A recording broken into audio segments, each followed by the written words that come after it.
So let's start off with this Ant-Man stuff. Yeah, I saw Ant-Man. It's the second worst rated movie on Rotten Tomatoes, the MCU. It has the quality dipped. Yeah, I think it has. And I had a fun time with Ant-Man. Okay, it wasn't the worst movie in the MCU, but when I use the term fun, I expect Marvel to be on another level with their writing, especially after Endgame, and this is supposed to kick off Phase 5, and yet it just it was this subpar. It was mid. The CGI was terrible, man. It was terrible. Well, you expect the quantum realm to look like? Well, I expect the blue screen and the color grade to be better than that. I said it before. The trailer looked like Spy Kids 3D, Shark Boy and Lava Girl, and yes, it looked exactly like that in the movie. MODOK looked terrible. It was clearly unfinished CGI. Well, MODOK is supposed to look terrible and bad and gross. And listen, there's a character's appearance, and then there's the quality of the CGI. Those are two different things. It's shitty CGI. Even if you could have done a practical MODOK face, and then CGI'd everything else around him or something. But they chose to do full CGI. It looked waxy. It's just, and I don't want to tear this whole movie apart, because the relationship between Ant-Man and his daughter Cassie was perfect in this movie. Michael Douglas was killing it in this movie.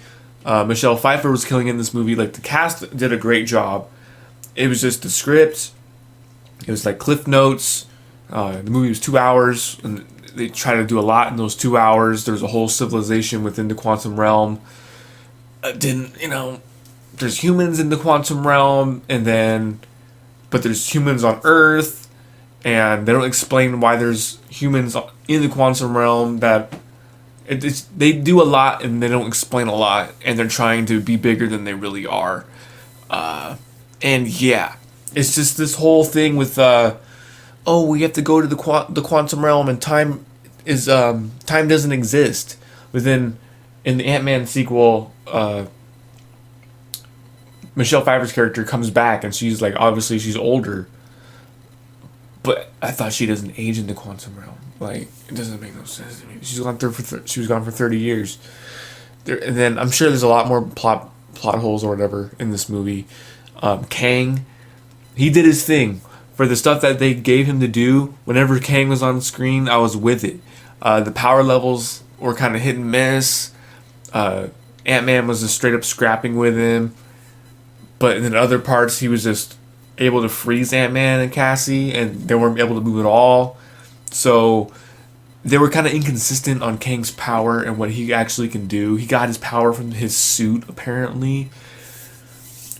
And that suit was getting damaged, so maybe his power levels were decreasing from that. But that's all it wasn't explicitly said in the movie. And another thing with Kang, his whole backstory, they kind of glossed it over, dude. Compared to Doctor Strange, Multiverse of Madness, how you see those variants killing Doctor Strange, and Thanos was dead there. You see the alternate timeline, and you see Professor X and that version of the Avengers dealing with Doctor Strange. We see that whole flashback play out, and why they had to do what they had to do. What with Kang, it's an instant, and you barely see anything with the multiverse and the timelines. And he talks about, are you Thor?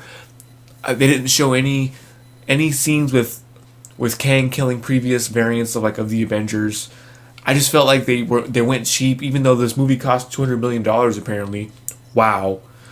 Wow, they really botched the CGI for the $200 million. And yeah, dude, when it comes to Kang and his backstory, he says he's killed so many Avengers and he's destroyed multiple timelines. He says a lot, but we don't really see much of any of that.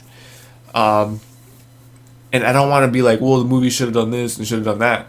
The movie we got, it was very Cliff Notes. It was a Cliff Notes version, and every scene left me wanting more.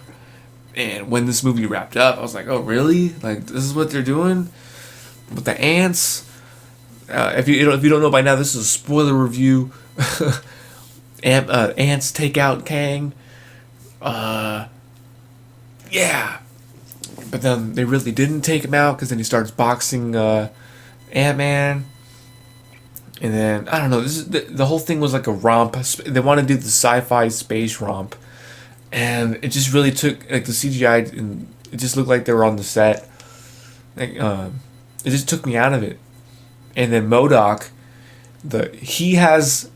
I complained about his looks, but what MODOK did in the movie, I was fine with. It was okay that they changed his backstory, and that wasn't an issue for me.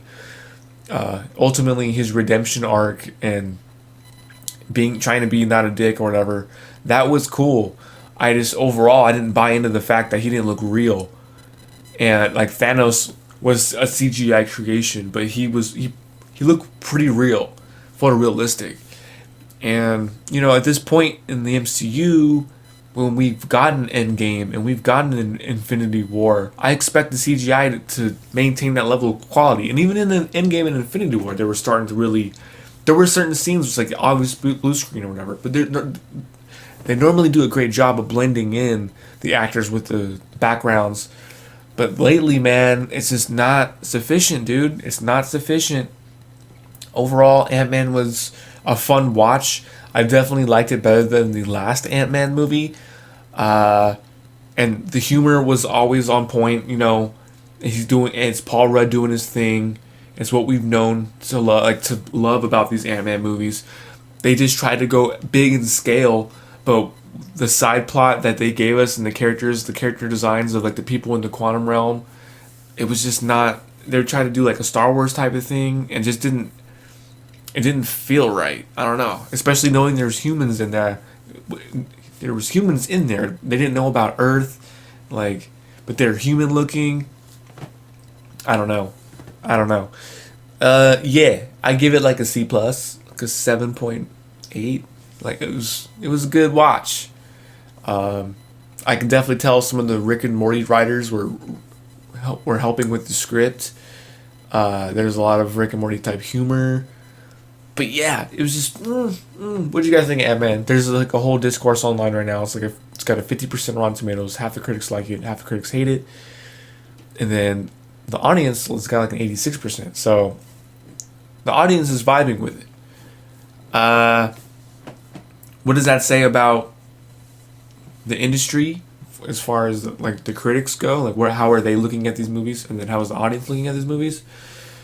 Obviously, they are looking at it with a more of a critical eye, and then whereas the general audience, they're like, they have fun, it was a good movie, cool. They don't even know, the surface level.